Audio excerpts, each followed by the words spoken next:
குதிரை பேரத்தை தொடக்கியவர்களே திமுகவினர்தான் என மதிமுக பொதுச் செயலாளர் வைகோ குற்றம் சாட்டியுள்ளார்.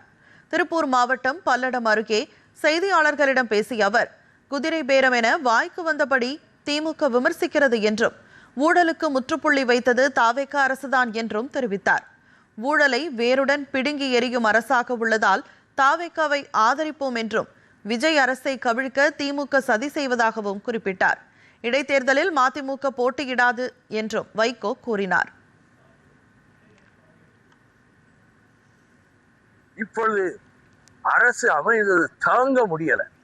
அப்படியே 6 மாசம் நீடிக்காது, கொஞ்ச நாள்ல கவுந்து போயிடும். நீடிக்கும்.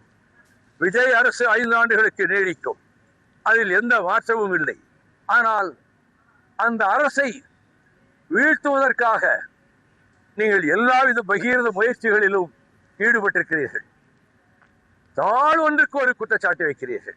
நான் சொல்லுகிறேன், இங்கே தலை விரித்தாடிய கமிஷனுக்கு முற்றுப்புள்ளி வைத்தது விஜய் அரசு.